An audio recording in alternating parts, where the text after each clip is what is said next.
Franklin D. Roosevelt once said, "Real estate cannot be lost or stolen, nor can it be carried away. Purchased with common sense, paid for in full, and managed with reasonable care, it's about the safest investment in the world." And real estate is what we do. This is the Realtors Radio Network.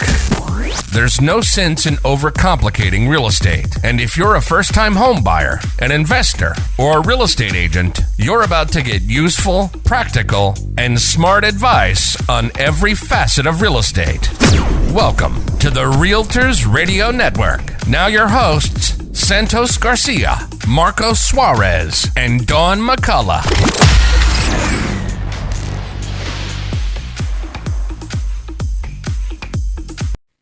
Perfect. Welcome to the next episode of Realtors Radio Network. Today we have Steve Amaya, our one of our partners here at United and team leader, as you were in our Edgewater / Fort Lee office. He's one of the owners, managers there, and doing a great job at it. Yeah, no, thank you very much, Marcos. I appreciate you guys for having me here. Dawn, Santos, thank you so much. Welcome. Absolutely happy to be here. Awesome. So we've been curious. We've been wanting to actually ask you to come over. We've been curious about your story and about how you got started in real estate. Mm-hmm. And luckily, we've now, right before our conference, right? For sure. We have a chance to sit down and chat with you. Yeah. And that's one of the first questions that we wanted to ask you is, how did you get started in real estate? That's a great question. So let's bring it all the way back to where it all started as far as business or just anything for me, right? Ever since I was a kid, my parents always said I had this like knack for business, right? I grew up in an apartment complex with my parents, and as a young kid, even from the summers, I would sell ice pops to the kids that lived there and stuff like that. Cool. And another big entrepreneur move for me was I had some birthday money one time. My aunt from Florida sent me like $20.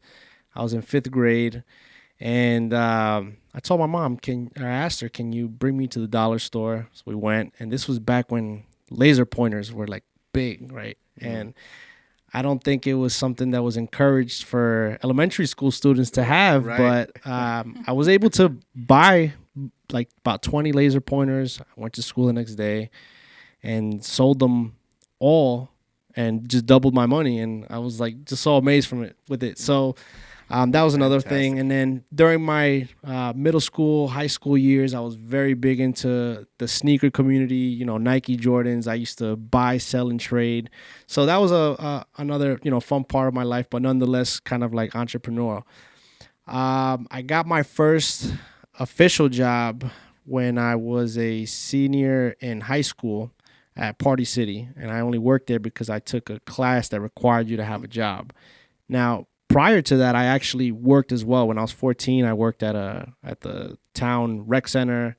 I worked at the pool as a concession stand boy, making burgers and stuff like that. But bring it up to when I was 16, 17, worked at Party City for a while.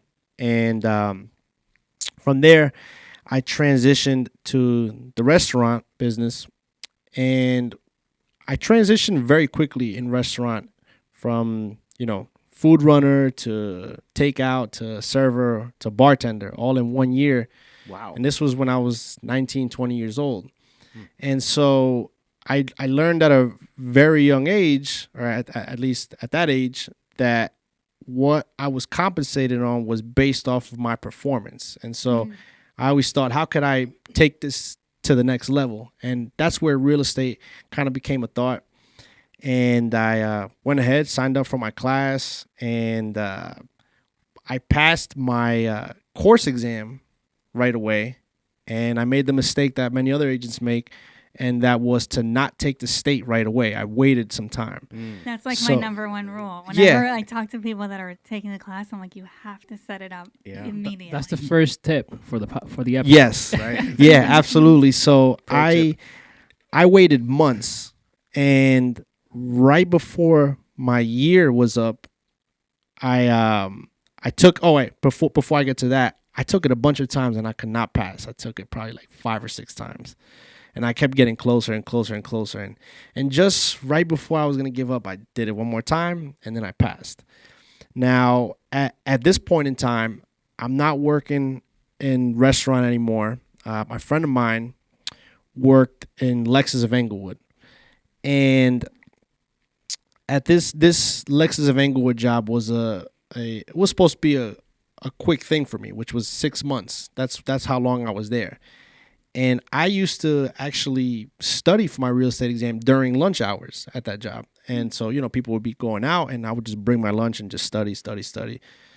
And so when I first got introduced to that job, this was a friend of mine who asked me if I wanted to work there. I said, sure. This was a service department. I asked him what was available. He said, well, there's valet where you can kind of bring up the cars to people when it's done. Or there's car wash where you wash their cars and then they get their car back. I said, well, which one pays better? They said, car wash, but it's a lot of work. I said, all right, sign me up. So I did that for 6 months. I got like 4 or 5 raises in that 6 months. And I really did change things. I took a lot of pride in that. Some people might say car wash, it's not for me, but I look at it as, how you do anything is how you do everything, right? So Yes. I was huge on making sure that if I touch the car, it better be up to my standards. Right. So, Like you could put your name to it. yes, Yeah. Right? absolutely. And so as soon as I passed my real estate exam, I was out of the door and I started, got into real estate at about 21 years old.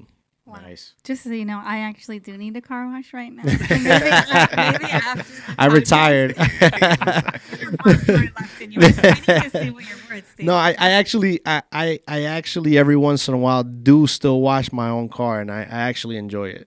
Nice. It's kind of therapeutic, actually. Just take your time and watch transform something from a complete mess to something nice you can take pride in. Nice. Sure. So, what do you feel sets you apart as a realtor when you first got started? What do you feel, sets you apart? So I got started in real estate at the age of 21, not knowing anything, right? Just like many other realtors, you pass a test and then they just kind of just get thrown into the mess, right? And one of the things I learned very quickly was how important customer service is and making people feel good, right? There's my old broker, one of the things he would always say is people will never forget how you make them feel.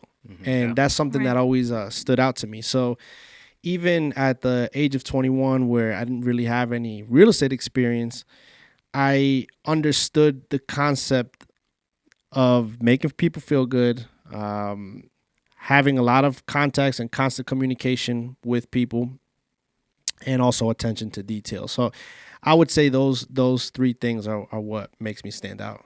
Nice. And I bet those are some of the things that you look for when you're hiring people now, Yes. right? Yes, 'Cause I do absolutely. the same thing. Yep. I look for the qualities like, okay, this is what I used to do as a sales agent. This is what I would expect, if I was a buyer. If I'm now on the hiring side, what kind of a realtor do I want to hire? What kind of an agent do I want representing us at United? And For sure. I look for that. I think it's important to be selective, and even with our brand new licensees, I kind of just based off of series of questions, I know more or less who actually wants it and who's just got their license, for a few months and is not really going to do too much with it. And you take them on as a mentee, expecting, Yes. okay, as a mentor, I'm going to do this for you, and I expect you to do this. Absolutely. And it's and as a licensee, we all know it's anybody who sold less than 4 homes. You're still fresh in the business, For sure. So you need that guidance. Absolutely.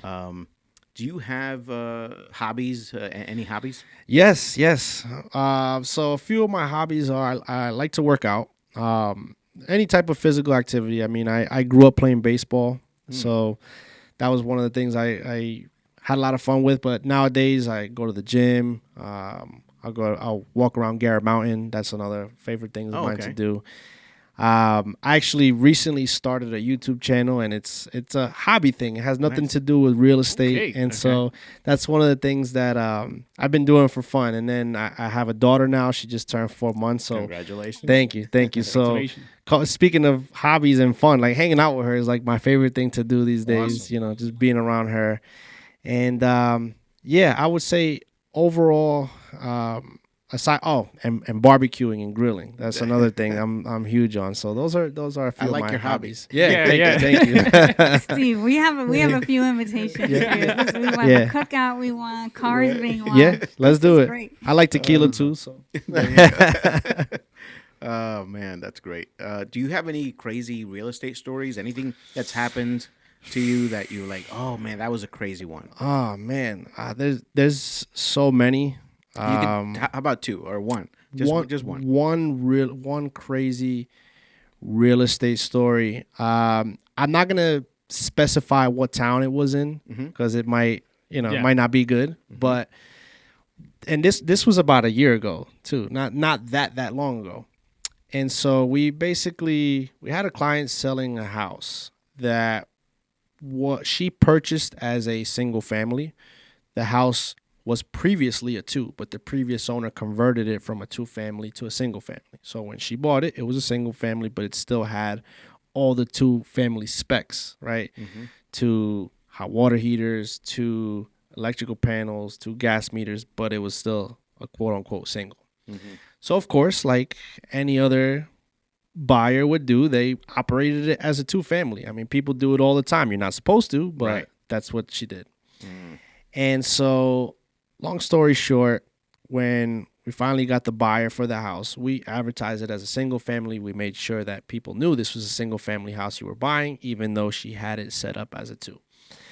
And I would always have the conversation with her like, look, when the city comes out, we have to make sure that your place is operating as a single family. Otherwise, you're not going to pass your CO, and we're going to need this to close. Yeah. Okay. So finally, we get to the point where we're doing the CO, and the place is not set up like it's supposed to be. And she also gets into like this huge argument with the inspector, which is always a no-no. No good. And so, long story short, because of her behavior towards the inspector and towards the city and things that transpired, they wanted to give her a fine of $9,000. Ouch. Yeah. So after a lot of back and forth, after a lot of trips to the city, communications with inspectors, and just getting involved, because at this point I had to get involved and just kind of in a nice way tell her, look, just don't say anymore and let me just take over. And I was able to negotiate the fine from the $9,000 all the way to $1,000. And it pays to be nice. Oh yeah, absolutely. It pays so to be nice.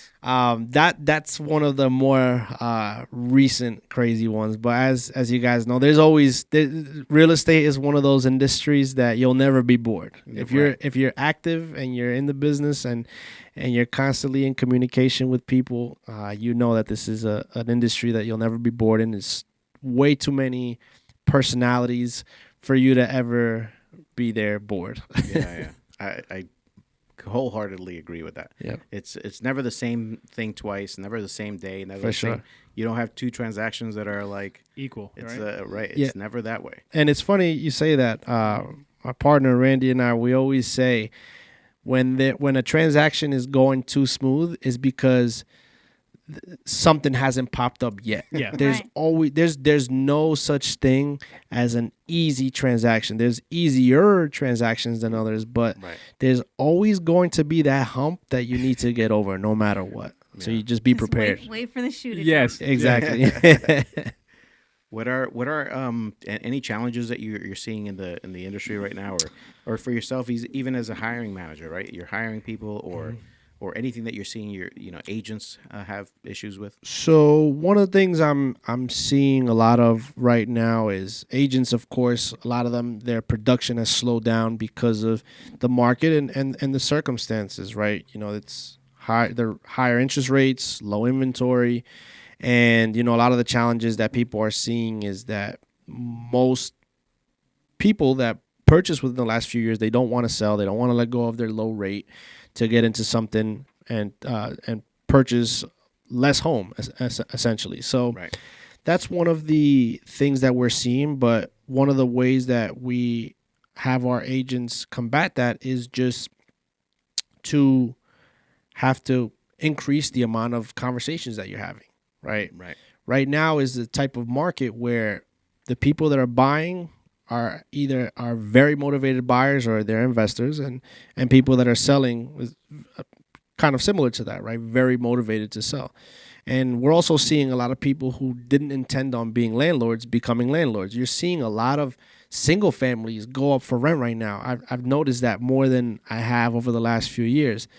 And so I think that one of the things that agents should be doing is having more conversations, and don't take your foot off the pedal. I mean, it's, of course, it can be disappointing when you see your business slow down, but if you take your foot off the gas to get back into the swing of things, it can take a lot more work to build that momentum up. So it's one of those situations where this too shall pass. When will it pass? We don't know.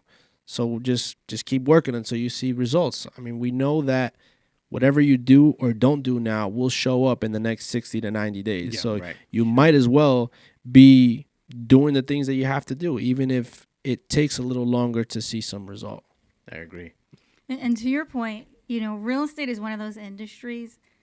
People are always going to be buying or selling, right? Yep. Whether you're buying your first home, whether you're downsizing, people get married, people get divorced, people have kids move out. For sure.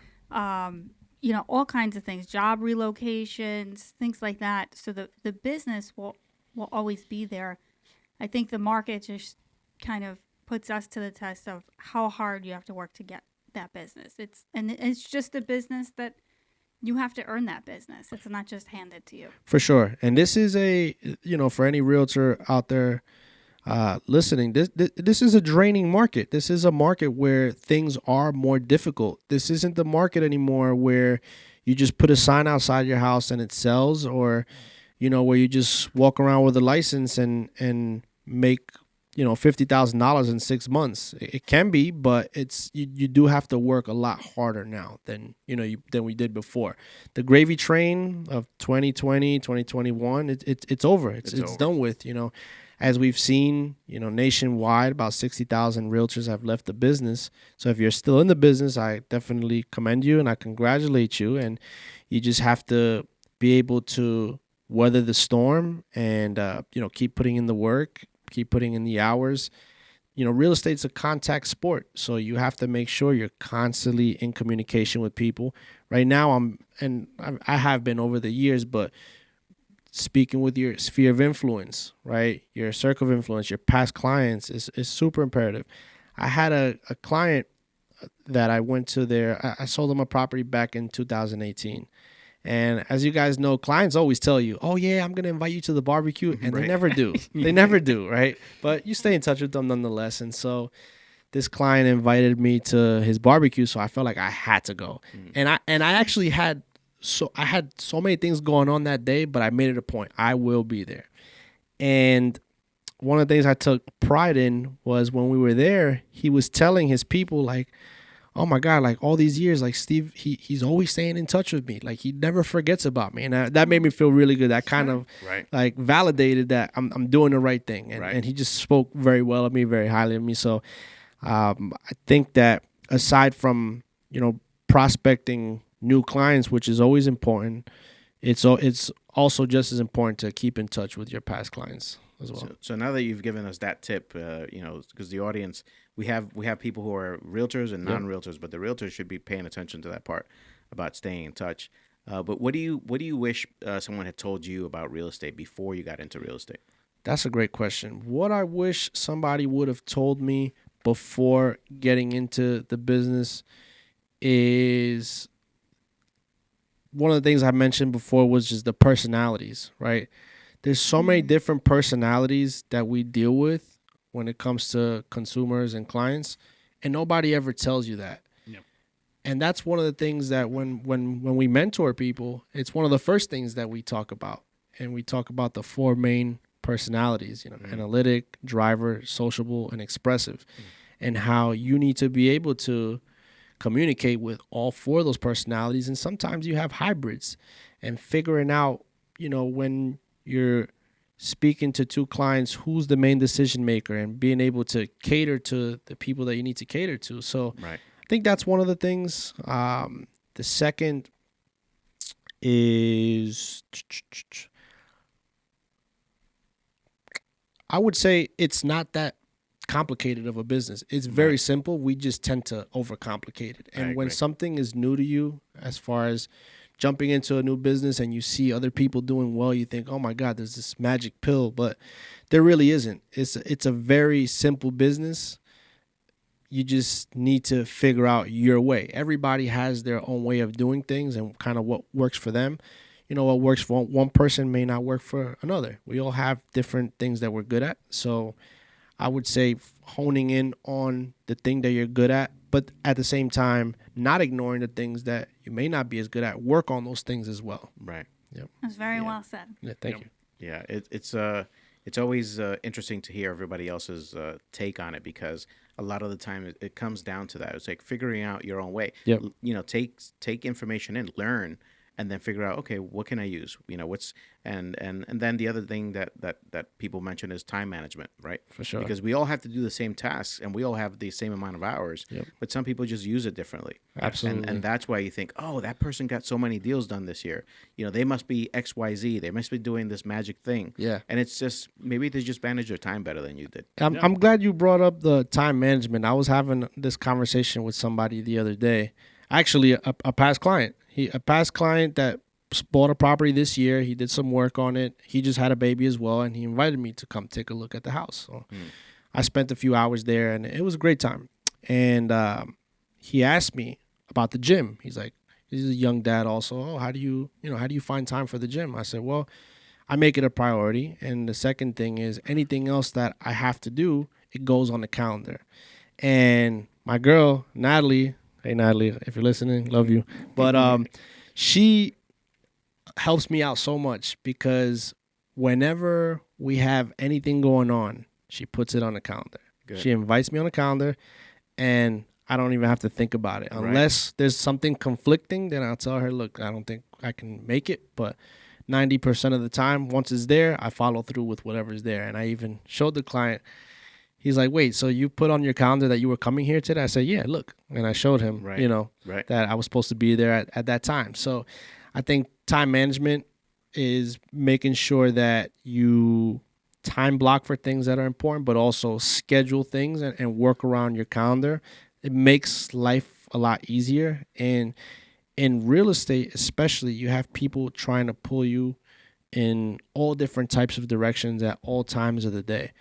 And I do my best. Sometimes I don't do as good at it as I should, but I would say about 80 to 90% of the time, I don't pick up my phone before a certain time, and I don't pick up my phone after a certain time. Right. And that's, with clients, with transactions.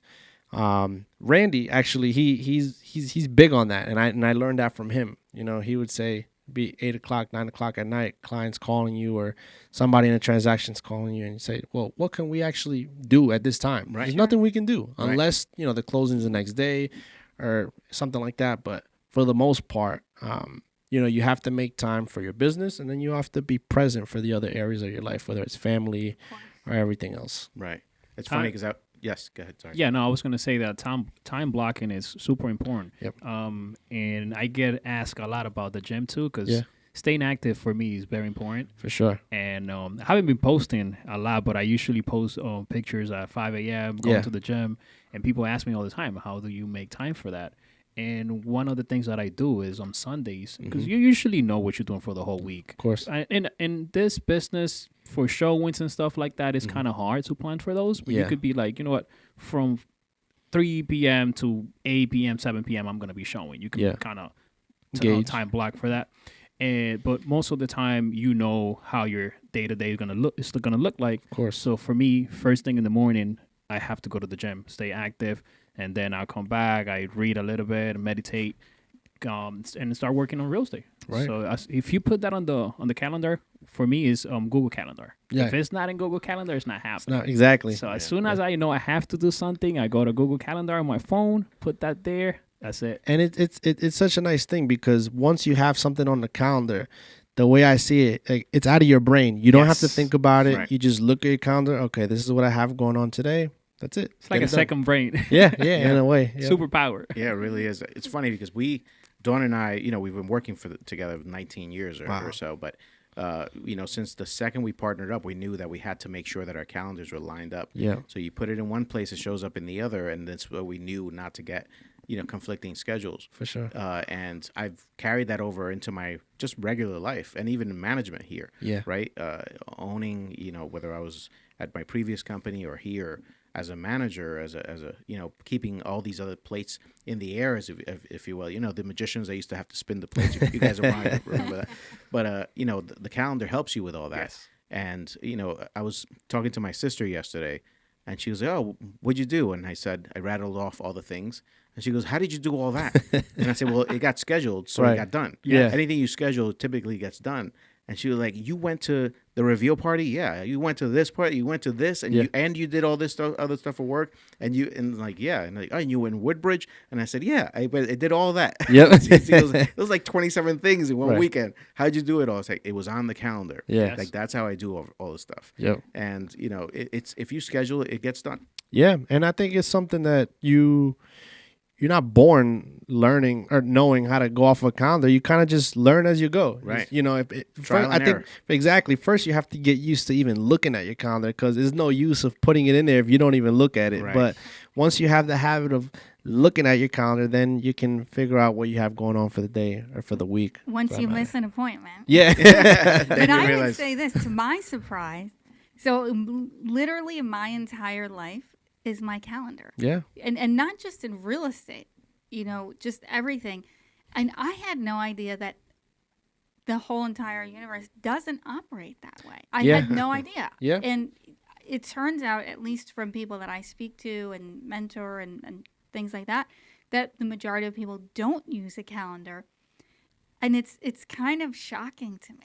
Yeah. Mm-hmm. Even in your personal life, whatever it is, if you have your child's birthday party or soccer game or whatever it is, all of that stuff has to go in the calendar so you can map your day. And it's funny because some people will ask me like, "Oh, what do you have going on tomorrow?" And the truth is, I really have no idea. I just have to look in my calendar. Yes. And that I'm it's the like same way. That'll tell you. that's my entire brain. God help me if something happens to my calendar, because I will not know what I have going on. But it's the only way I can get things done. Sometimes other people, like Santos and I, will be talking, and all of a sudden we see a calendar, invite from Dawn about a podcast that we have coming. I was like, "Oh, we have another thing to add to our calendar." There you go. Well, because otherwise I literally won't know how to book the rest of my day. Yeah. Do I have enough time in between to do X, or someone calls me to go see a house? Mm-hmm. I won't know. Like, I don't even know how people operate without using the calendar. It's too messy without it, in my opinion.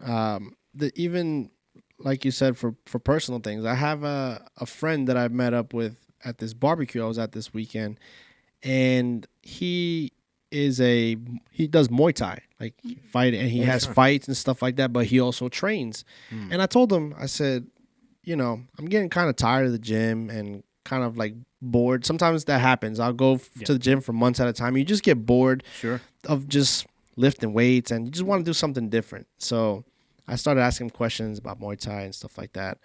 And I told him, I was like, "Oh, I'd like to get into some type of combat sport, jiu-jitsu or maybe something like that." And he's like, "Bro, like I'll train you if you want." Like, and I was like, "Okay."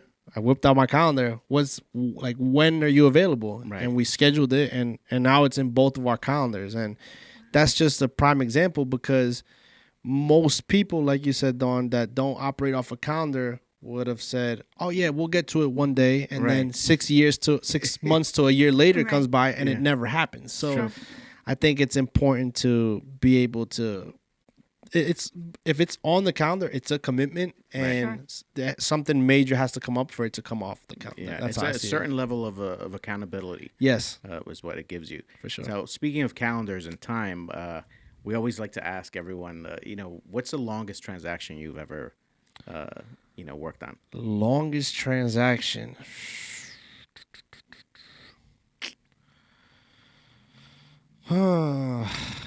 Few months. Yeah, it was a few months. It was a short sale in Roselle, years ago. Oh, but those are fun. Yeah. Not a fan, but Just a few months on a short sale, I would take those probably any day of the week. yeah. But it was a few months. I don't remember exactly how many. It's back in like 2000. We had a short sale, I think, how many months? We've had short sales 18, 24 months. Oh my God. But those were when short sales were really big. But our Right. longest one was like 7 years. Commercial Wow. property. That was a commercial property. Jeez. Maybe a little bit under that. Yeah, it but was just shy of 7 years. Yeah. Wow. So that's a long time, for anything, a commercial or short sale or anything. Yeah. Even 24 months, that was a long time. That's a long time. Yeah. Because people, you have to manage everyone's expectations. Yep. And keep everybody at bay. Yeah. And when it's taking that long, you have to the communication has to be there.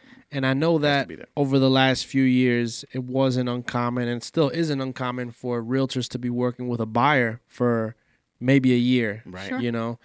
So that does happen too. And I just had a situation where we had a client that was looking for a few months.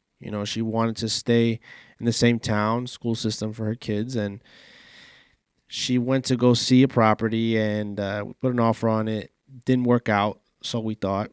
And she wanted to just hang it up and say, look, I'm just going to put this search on pause. I'll try again next year. I said, look, right now we're heading into, this was a month and a half ago, we're heading into August. Things tend to slow down a little bit.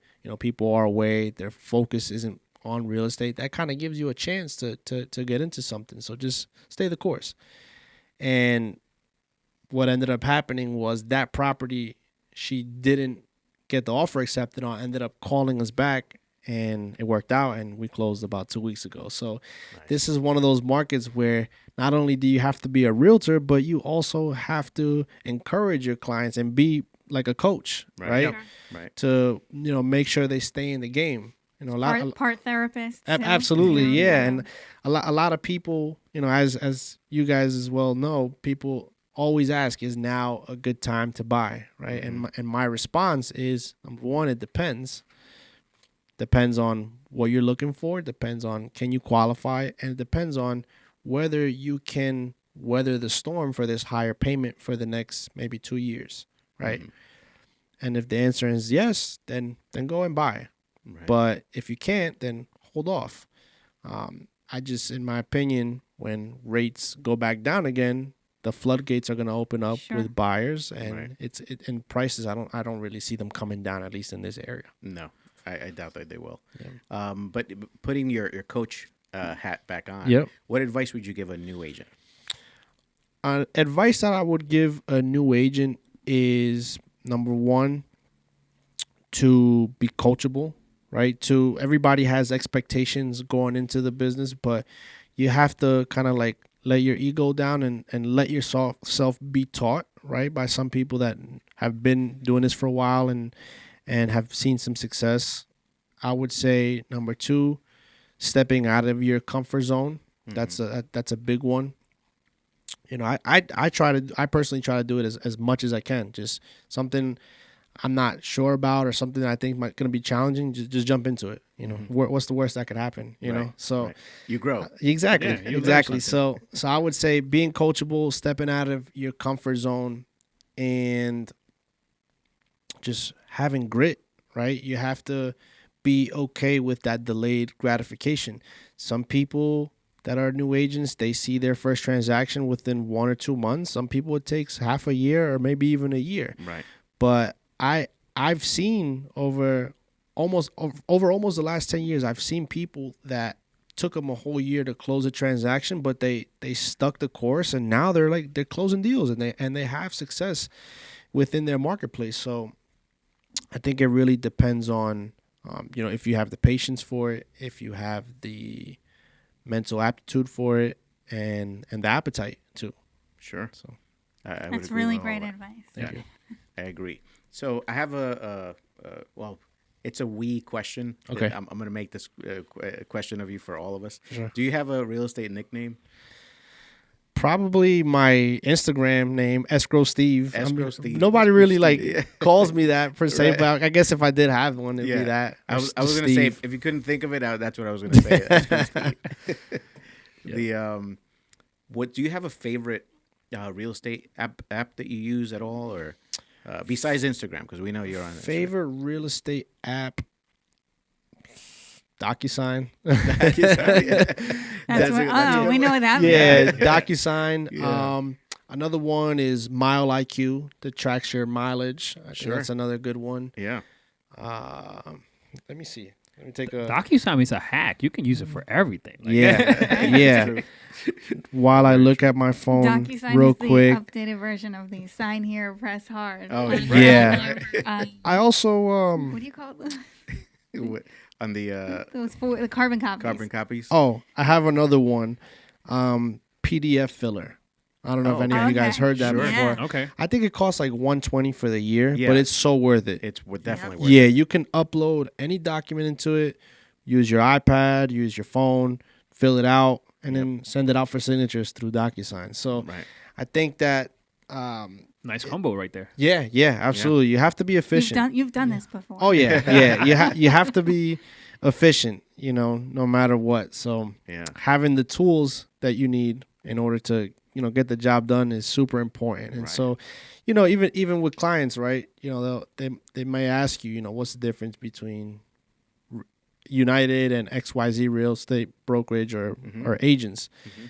And I tell them, look, we all have the same tools, right? As agents, right? Access to the MLS and Sure. all the other things. But it's about how we use those tools, right? There's, there might be a contractor and then there's a master craftsman. They have the same tools, but one of them uses them way differently than the other. So That is so true. yep. Talking about Pro clients. tips right here. These are For pro sure. tips. Yeah. Talking about clients, do you have any advice for new buyers? Yes, First-time home buyers? for first-time home buyers, I would say that. Okay, I got a lot of advice for them, but Okay, go ahead. one piece is when you're working with your real estate professional. I know that you're excited and you tell people that you're searching for a house, but try to tune out the noise or just take the other advice that you get with a grain of salt. Because a lot of the advice that you're going to get from maybe family members, friends, it comes from a good place sometimes, but other times it does more damage than good, and it intervenes with the advice that your real estate professional is giving you. And that real estate professional, they do this every day, all the time. The same way that when your doctor tells you that you should do things a certain way, or when your attorney advises you that you should do things a certain way, you should take a real estate professional's advice with the same Yeah, give it more weight. yeah, give it Yes. more weight. I definitely understand how a lot of realtors, they've made a bad rep. A few spoil it for the bunch, right? Sure. Sure. But if you have a good real estate professional that you're working with, you should try to hear them out more. At the end of the day, whatever decisions you make, it will be your decision. But if you're working with a good agent, they want the best for you, right? Sure. So I would just say, Don't listen to the sales prevention team. Yeah. exactly. Sales Yeah. prevention team. Yep. Yeah. That's how we call it. Yep. So we're always curious to see what people's answers are. Yep. And when we ask them, if you were not a realtor, what would you be doing? If I was not a realtor, that's a good question. At one point in time, I thought about my sister. She's a flight attendant. She works for United Airlines, and funny enough, Cool. United. Yeah. Yeah, Free she's tickets. she's been with them for years, and she was Nice. with them since they used to be Continental. Right. So Yeah, she's been with them for a long Continental. time. Yeah. And so at one point in time, I inquired with her about being a marshal, like a U.S. marshal on Nice. the airline. Yeah. So I don't know, maybe some type of law enforcement, Okay. but like, I don't know, customs or TSA or U.S. Marshal, something to that extent. Secret. I could see you Secret Service with a little wire in your ear and the thing. Yeah, I would say probably that. Or just a different type of business owner as well. Okay. Yeah, those are the two things I would say. Nice. So I now that we get to this part of the podcast, we call it the rapid fire section. Okay. Where just quick answers. I'm going to ask you Starbucks or Dunkin' Donuts? Starbucks. Starbucks, okay. Lunch in the car or in restaurant? Restaurant. Go-to lunch food? Salad. Yeah? Yep. Okay. Favorite vacation spot? Could be anywhere. I love Puerto Rico. Yeah? Yeah.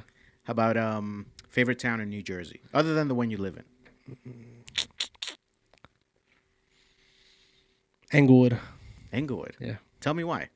Well, I grew up in the town next door in Leonia. So my parents, they would go to Englewood a lot. My background is Colombian. Englewood has a big Colombian population. And I just think I really love their Palisade Ave. Okay, yeah. You have a lot of good food spots. Oh, yeah. Yeah. The people are like really nice in my experience. Yeah. So I I like it there. It's a very convenient place to go. My second best would be Hudson County. Okay. Yeah. All right. And which I know that you're managing a lot, but which areas did you service as an agent? Which are your service areas? So I would say these days, most of North New Jersey, because of the way our team is set up, we have, we cover a wider ground.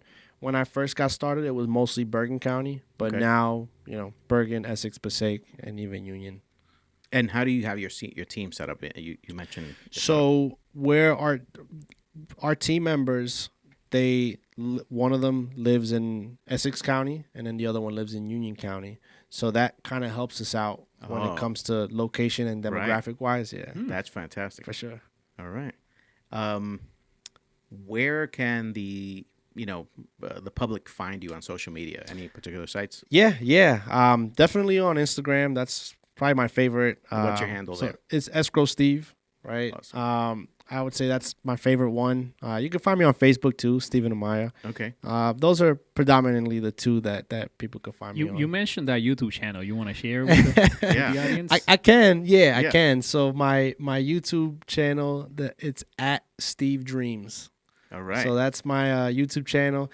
Again, there's not really anything like real estate related on there. It's just a hobby. Okay. But I'm having a lot of fun with it, and that's why I'm With a side doing it. project. All right, For folks, sure. you heard it here. In case he blows up, Yes. that's you You heard can it here take your first. autograph back. Subscribe, like, Comment.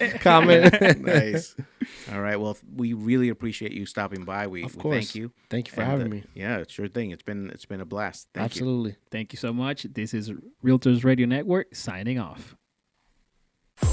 Keep an ear out for the next episode of the Realtors Radio Network, where Santos Garcia, Marcos Suarez, and Dawn McCullough share their wealth of real estate knowledge. We hope you've enjoyed the show. Make sure to like, rate, review, and share. Find us on social media at Realtors Radio Network. See you next time on the Realtors Radio Network.